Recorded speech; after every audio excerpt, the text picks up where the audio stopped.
Hello, gay dads, and welcome to another episode of the Coming Inside Out podcast. I'm your host, Mark Dembo, and joining me is my co host, Brian Janes. Brian, how are you today? I'm doing all right. It's good to see you. You as well. It is Yes, always great to see you. thank you. I thought we would start this episode because we've gotten so many responses from people in the last week with just a moment of gratitude. I feel like we have so much to be grateful for where Yeah. we are in our lives today, because we had touched maybe a couple episodes ago about did you ever think that you would be here on this podcast today a year ago or 2 years ago? So it's like one of the people that I was hanging out with on Sunday, he had like was so worried for years and years and years about coming out to his family and his wife. And in talking to him, he is like, oh my God, everything I thought the coming out was going to be was not. Everybody's been very receptive and loving to him. And it's so different. So I was like, just gratitude, just a moment of Yeah. gratitude. Yeah. Absolutely. I couldn't agree more. And just in doing this, the gratitude, the feedback of if somebody has heard one little thing that they find helpful. And as we say all the time, everybody's story is different. But when you hear and you know you're not alone, it can make such a huge difference. That's a really interesting point, too, talking about the receptivity. I have to say, my experience has been very similar in coming out. There has been very little, if any, negative Yes. reaction. I mean, sure, people are, concerned. They'd hear about it. But what's happening with your family, with your wife. But there hasn't been. I can't say that I've felt any rejection. Okay. Yeah. I think hurtful versus negative, because Mm-hmm. negative responses I could care less about because I'm living my true Yeah. Mm-hmm. authenticity. But Mm-hmm. hurtful, I think, is different than negative. Yeah. So I think that's a really, really good point. Yeah. I have not had any um, hurtfulness come toward Yeah. me in my Yeah. coming out. But this guy, for several years that I've known him, he was really, so worried and upset that this was going to like blow up in his face if he ever came out. Mm-hmm. And I saw him last week and he was just like so excited and happy. And he was out and it was, people were loving him and people were being kind to him. And it was nice that I think a lot of people build this up as it's just going to it's going to be like a volcano and explode on them. And it's not Mm-hmm. always the case. Right. Absolutely. Very true. What else is happening for you, though, Brian? I'm struggling, dude. I'm having a hard time. I am really, I don't know. I'm waiting. I shouldn't say I'm waiting, because if you're waiting for something, you're waiting for nothing. Um, I am really trying to create a shift in my life, and it just is not happening for me yet. And I have no idea why. And because it's not happening, I think, okay, maybe I need to move more inward. Maybe I need to Mm-hmm. examine more where I'm at. Maybe I need to look at this through a different lens. But I feel like I've gotten to this point here today, and it feels stagnant. It does not feel alive. I don't feel like I'm thriving right now. But in saying that, when you turn on the TV, or if you look at social media, I think a lot of people aren't thriving right now. So Yeah. I'm not Yeah. alone in that. Yeah. But, my career is kind of stagnant right now. I just have some things in my life that aren't moving along for me. So I'm struggling right now. I'm Yeah. trying to create something for myself, but I'm struggling. You know, one of the things I've come to try and think about for myself and is being, I know I've talked about this before, being in the moment, right? Living one Mhm. moment at a time. And sometimes that means saying, you know what, things are not the way I'd like them to be right now, but this is the way things are right now. And just allowing yourself to be in that. And I think the acknowledgement of that is oftentimes what can then help to move forward. But I agree, this is, I'll tell you, it's been a tough week for me too. All right. Just, with everything going on in the world and in personal life and lots of just, it just feels like it's a very stressful time. But at the same time, I really try and take a step back. And, as you said earlier, I oftentimes will look at where is my life right now versus my life 2 years ago and how much has changed. And I think one of the things somebody actually said this to me recently as we were talking about the coming out process. And this is somebody who's been out since they were in their 20s, not somebody who was married and had kids, but Mhm. you do start to realize that coming out is still coming out no matter when you do it. Yes. And he said to me, sometimes we think you're going to, the coming out process is just going to lift, your whole life and everything's going to be That's sunshine and roses all the time. that's what I And thought then you, for myself. right? And then you come back and you realize, wait a minute, I still have the bills to pay. I still have life to deal with. I still have daily obligations. And that comes weighing in. But I still feel, though, that I'm able to approach it in a better way. Yes, I see that. So for myself, looking back, I felt like I struggled in my life because I was closeted. I thought, Mm-hmm. okay, I was a shyer person. I didn't want to be an outspoken person. I grew up being seen but not heard. So I thought, okay, I'm going to come out as gay. And all of these struggles that I've had in my life, struggles in my career, struggles in relationships, all this is just going to put me in this universal flow. And I'm going to be in alignment with my true Yeah. self. And I'm just going to just like my life is just going to turn into this like thriving great life for me.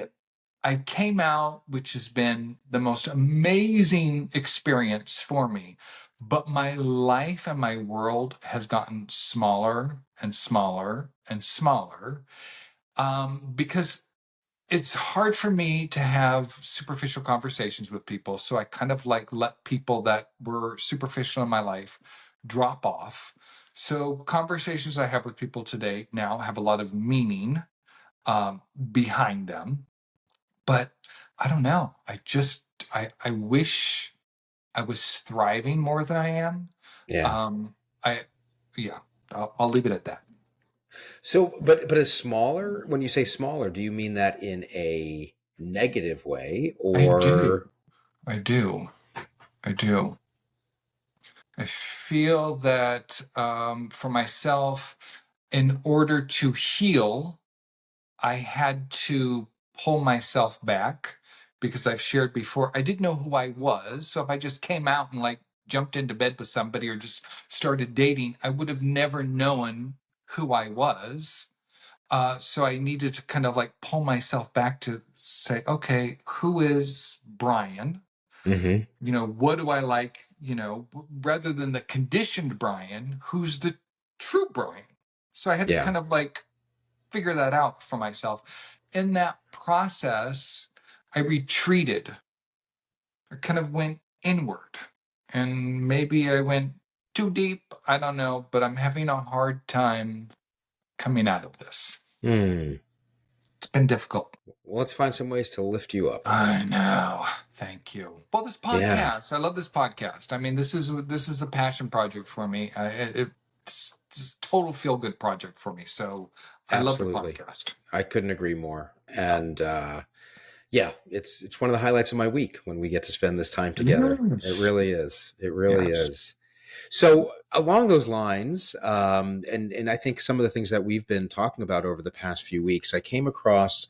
I was rereading a book I read when I first came out, called The Velvet Rage, Mhm. written by a gentleman by the name of Alan Downs. He's Yes. a therapist, and in the book he talks about a number of stages of coming out and kind of the Yes. life in a gay man. It's not written with an audience of people coming out later in life. It's a general book.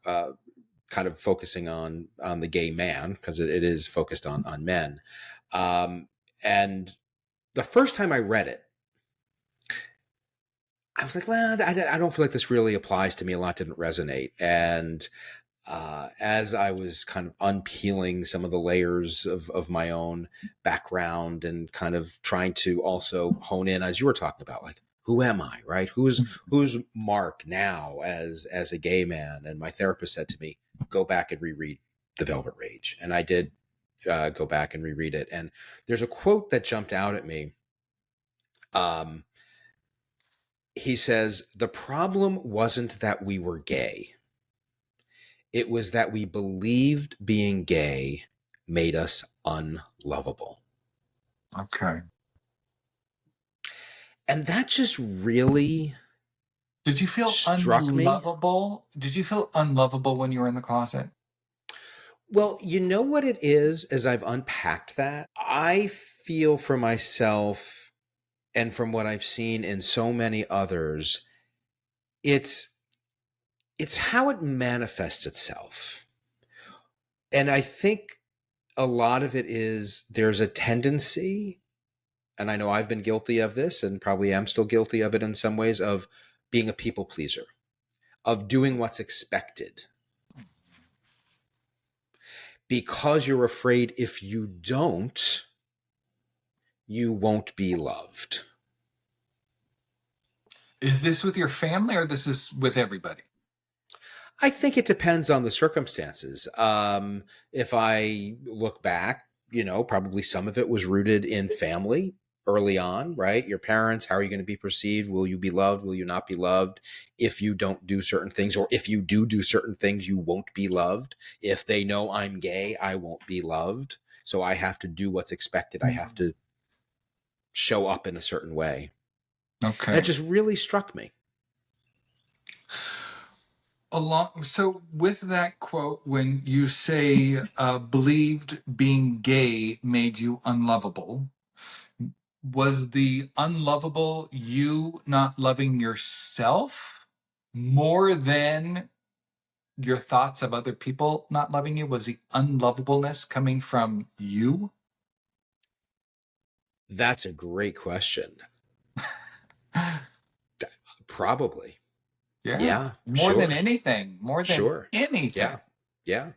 Yeah. I can see, for myself, I can see me not loving me. I'm unlovable to myself.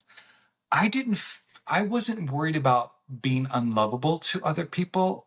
I had so much confusion about my Mm-hmm. sexuality.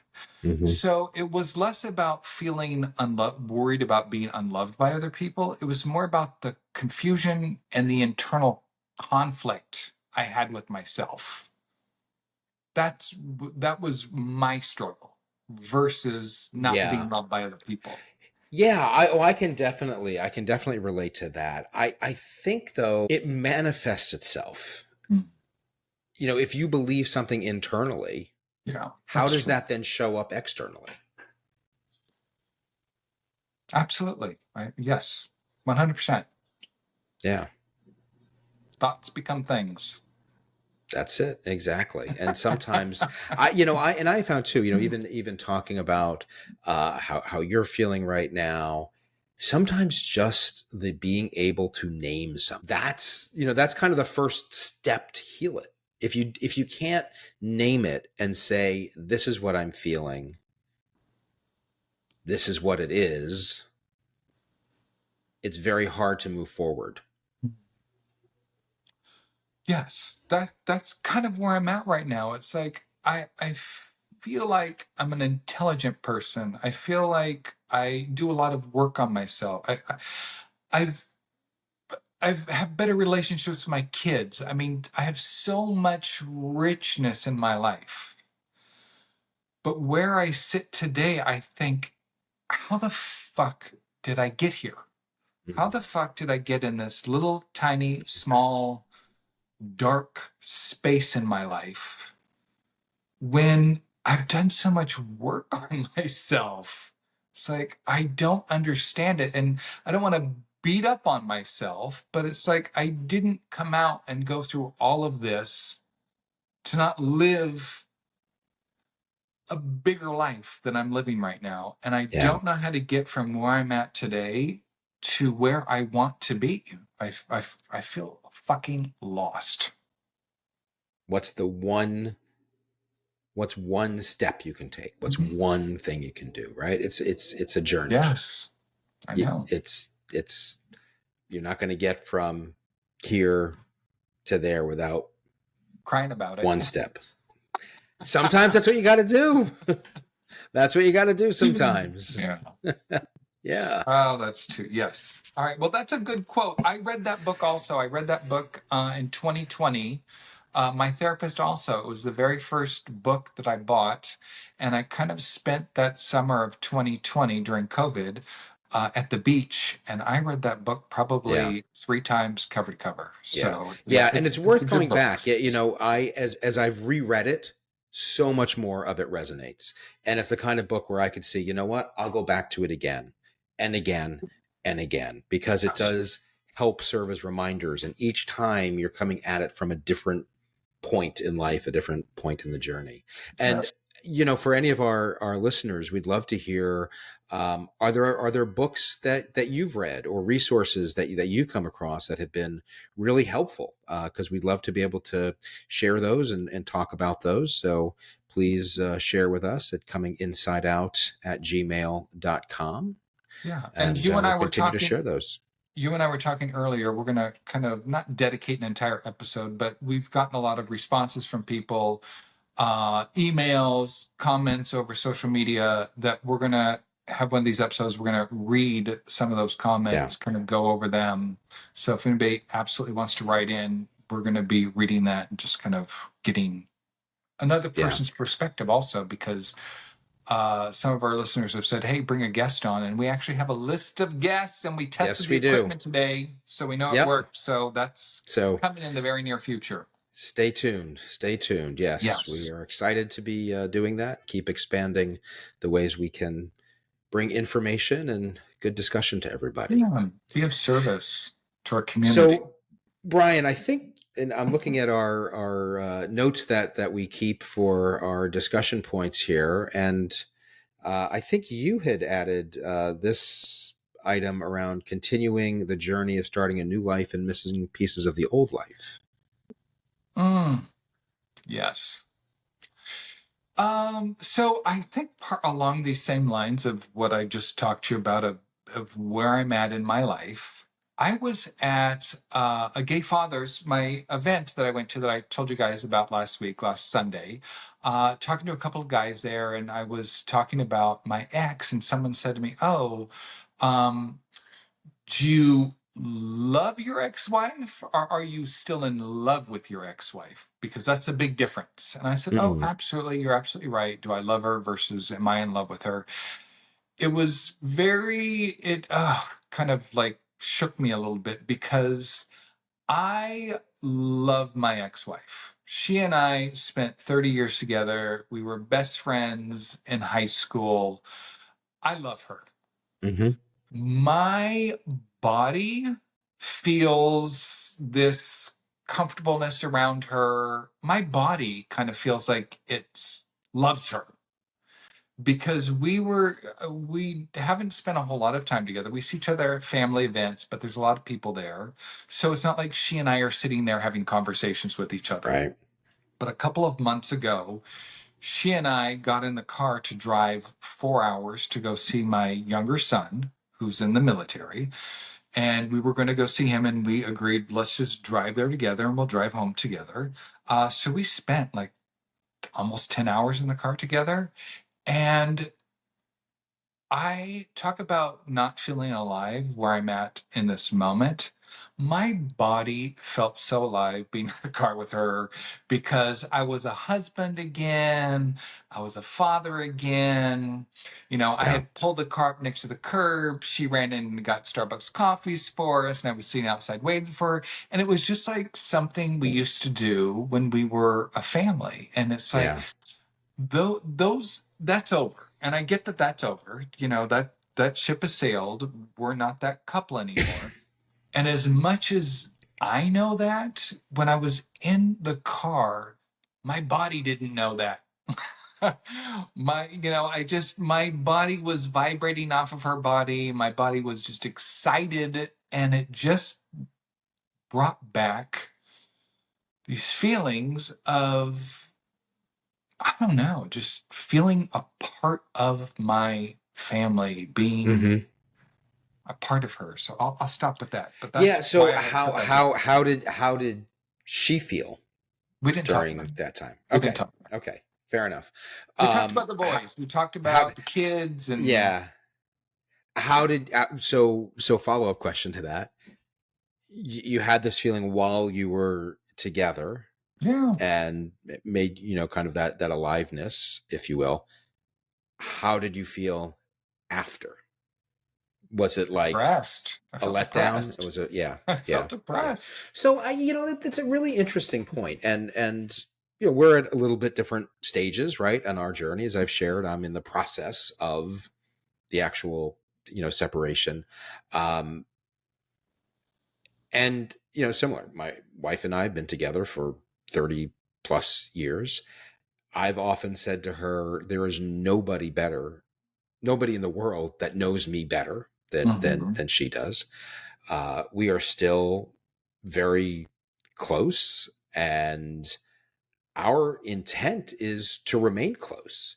We got to the point of separating because we realized that we wanted to maintain that closeness, and staying together, as contradictory as it sounds, wouldn't allow us to do that, because at the Yes. same time I needed to live my life. And one of the things that it took her some time to kind of really grasp, and understandably, is that my coming out, my needing to live my life as who I am, was not a rejection of her, but rather an expansion, right, of me stepping into Yes. who I was hiding. So Yes. we we are really hoping and planning and want to be intentional about, well, what are the ways we stay connected? And sure, there's the family events and there's all those things that you're going to be at and connected. In fact, I'm coming out to LA in 2 weeks to go to an event. Her best friend's son is being bar mitzvahed, and we're going to be there together.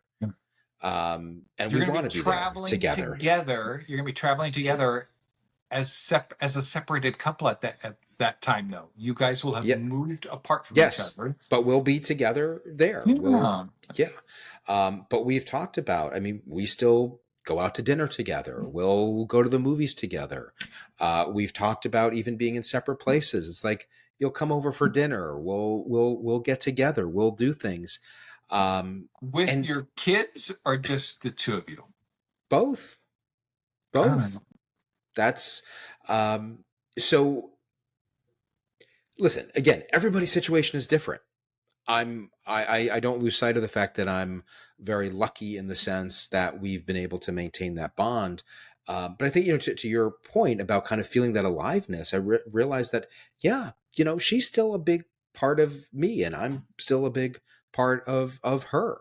Um, it doesn't have to end, that part of a relationship. In fact, what we've often said is, it's not the end of our relationship, it's a different chapter in the relationship, where of course it's going to look different. And we've talked about the fact that Yes, at some point, um, I very well could have a new partner, a significant other. Yes. She might as well at some point, right? But that doesn't take away from who we are Yes. to each other.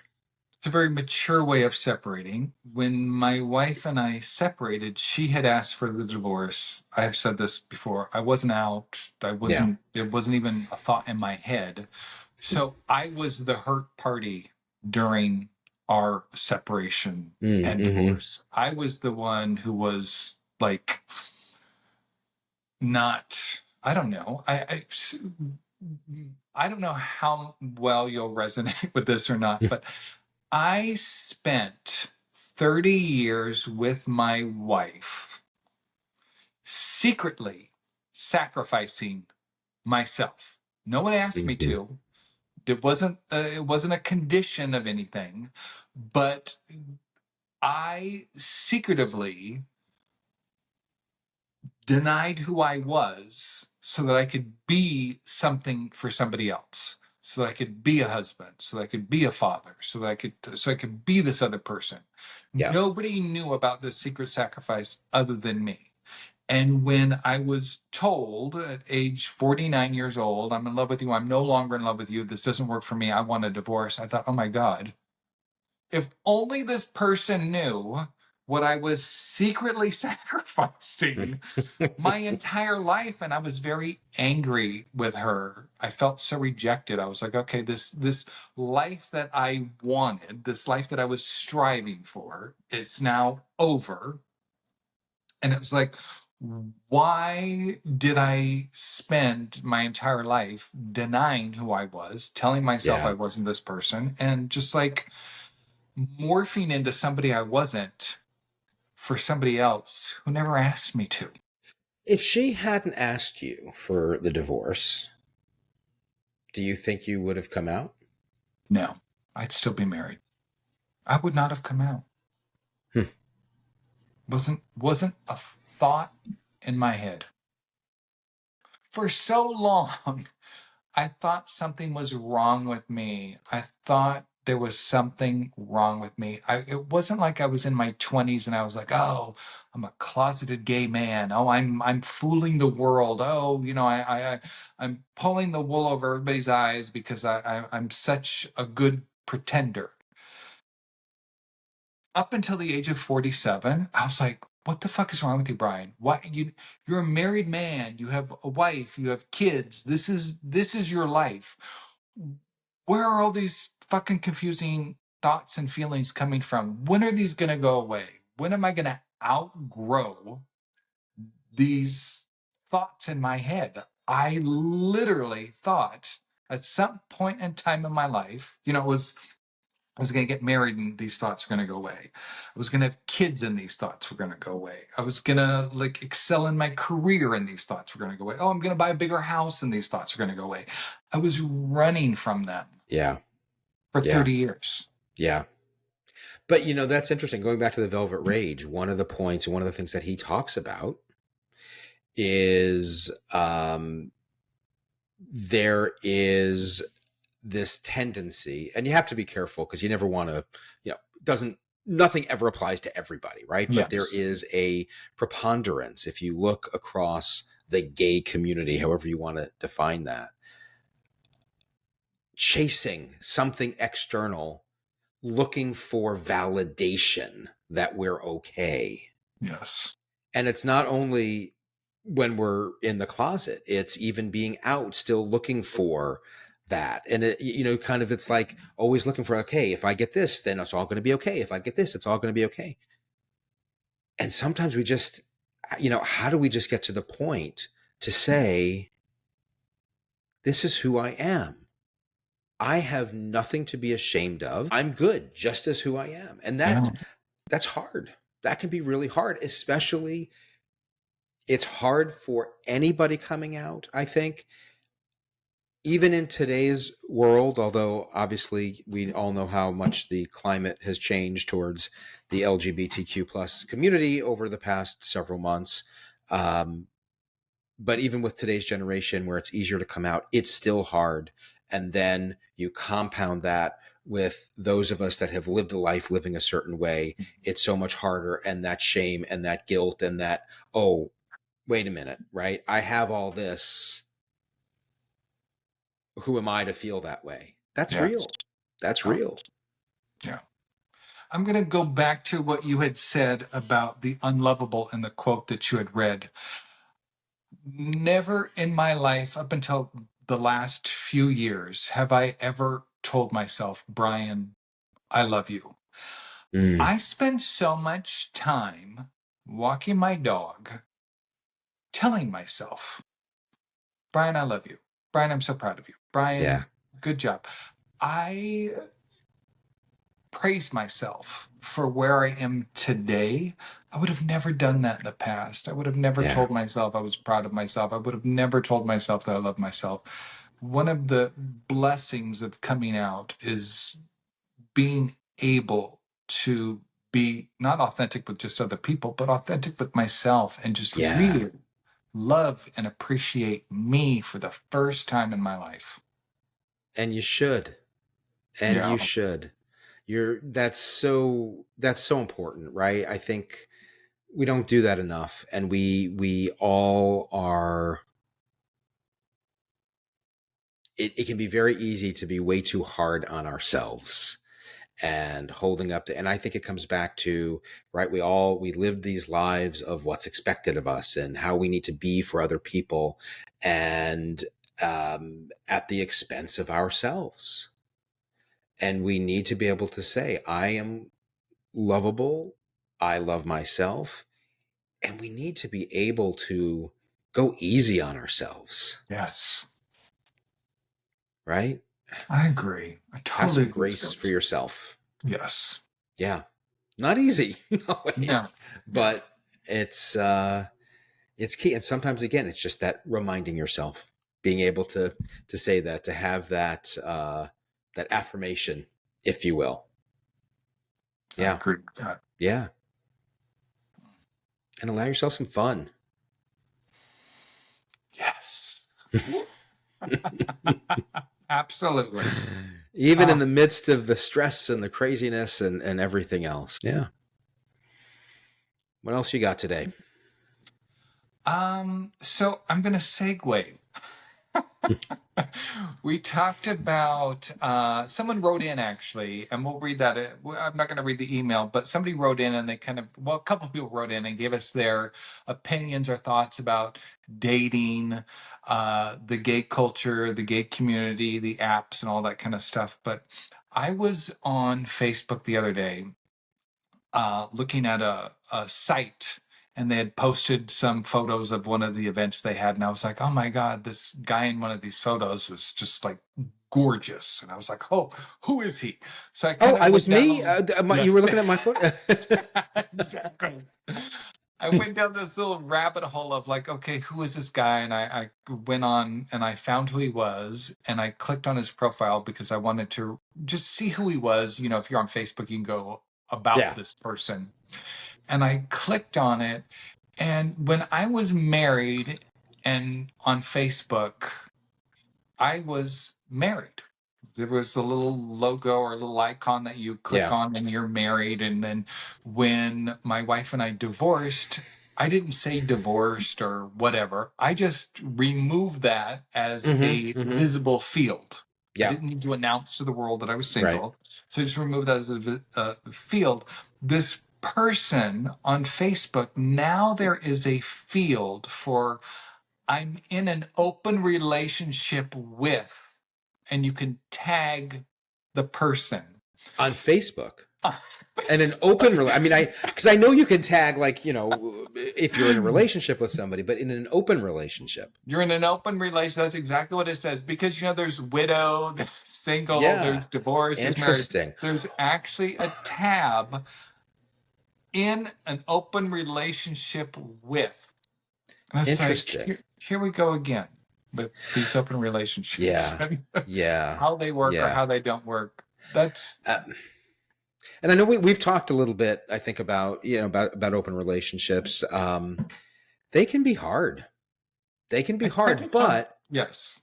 well, they can be hard, and I think this isn't only in the gay world, even in the hetero world. I think you're seeing more and more, especially I don't know about the younger generation, kids these days. I'll Yeah. tell you, um, in open relationships and polyamorous relationships, and they can work if both parties are comfortable with it and you set the boundaries and the parameters. Um, but that's just, but it, I think it just is an interesting commentary that Facebook is has that now as a feature. Maybe it's something that's always been Yeah. there. I mean, wasn't aware of it. Well, I think But kind of saying grinders it's and like more scruff, and it's, yeah. well, yes, but more Yes. and more saying, okay, wait a minute, maybe uh, starting to be more of an acceptance, and whether somebody says, oh, an open relationship is right for me or not right for me, okay, that's that's Yeah. fine, that's personal choice. To me, though, it's about look at the whole process. Why is it so hard for people to come out? Why is it harder for people coming out later in life? Um, it's because of society's expectations. I remember when my wife and I were not long after I had come out to her, we were seeing a couples counselor, couples therapist, and she said to us from the get go, it's like, it's up to you guys to define what your relationship is. Yes. And that guidance, actually, what I was talking about before, is kind of what helped us get to where we are. It's like, it doesn't have to be one extreme or the other. People could look at us from the outside looking and say, what are you doing? That's crazy. How can Mark go and be gay and that you guys can still have a close relation? It's like, it's up to us to decide. Yes.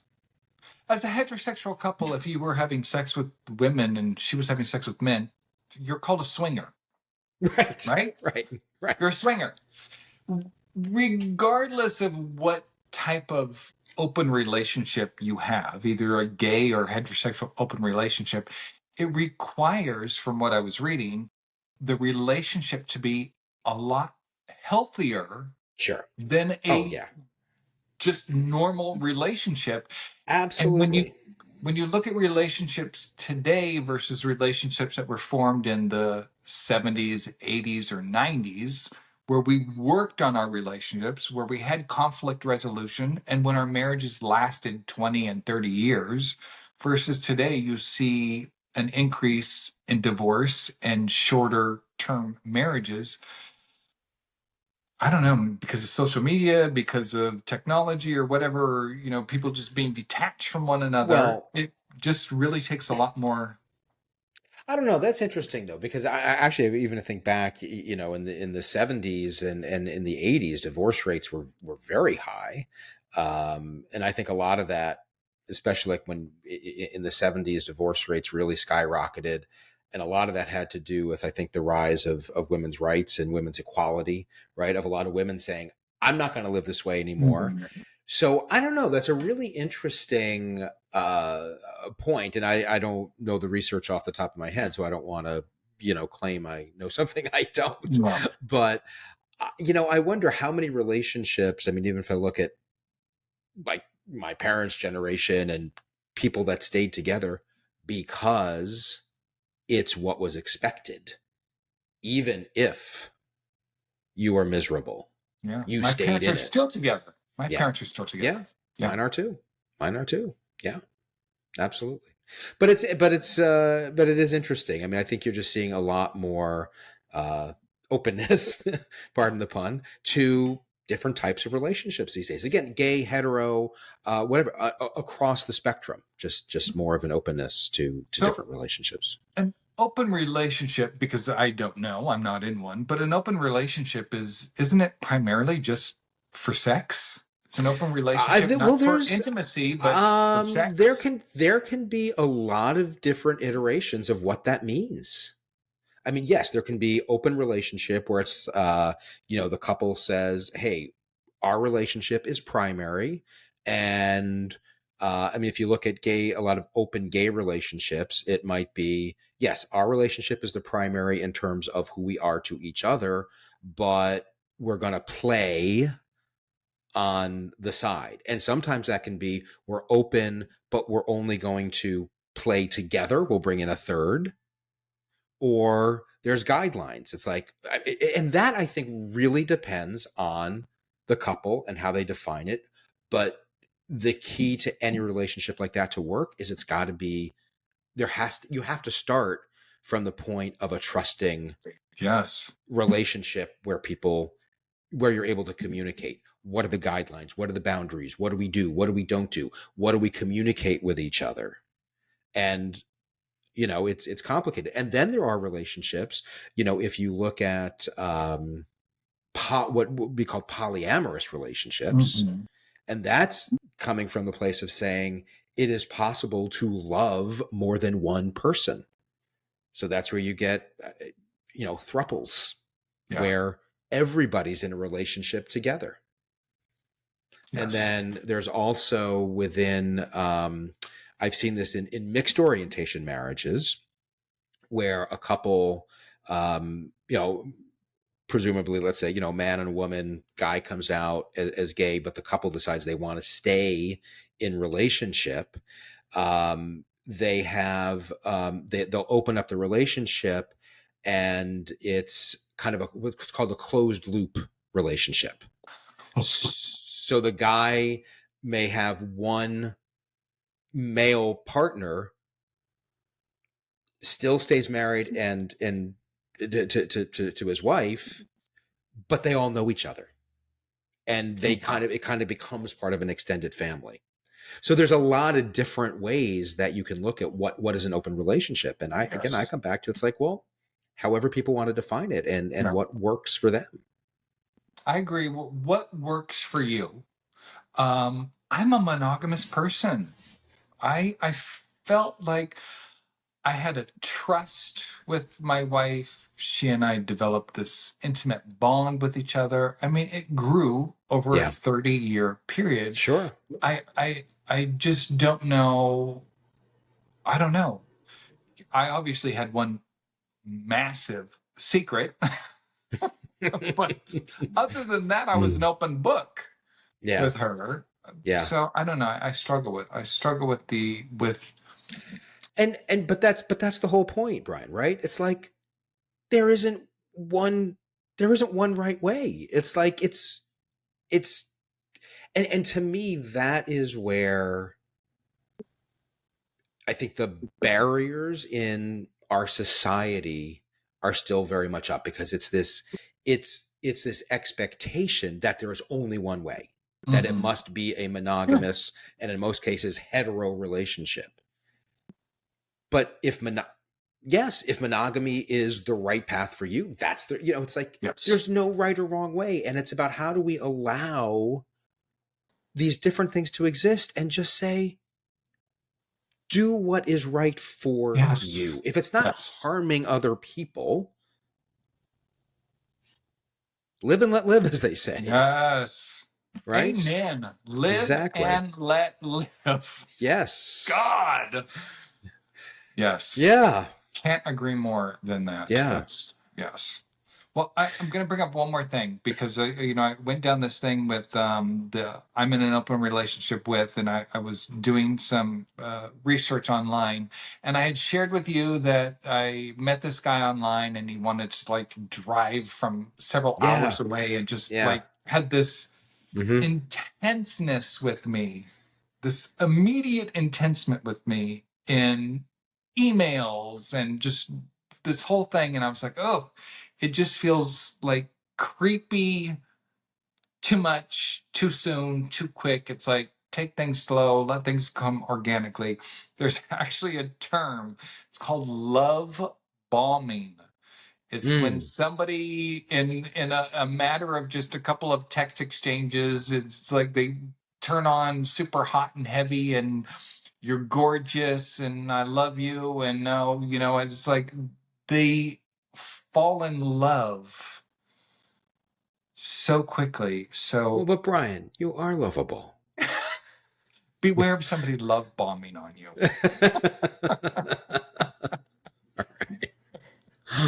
Yes. Love bombing. Okay. Good to know. All right. Well, hey, I see we're at about 45 minutes here, and that it just flies by. I know. It flies by.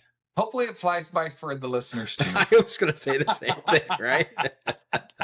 Like, will you guys just shut Yeah. up already? Ah, all right. Well, so we're going to be having some guests on here. We're going to be reading some letters from our listeners, people that write in. So if you want to write in, cominginsideout@gmail.com. And we'll leave it at that for today, huh? Yeah. Well, listen, you have a great rest of the week You and too. do something nice for yourself. Thank you. Thank you. Be You as well. well. All right. I will. All See right. you soon, Mark. Bye. Take care. Bye.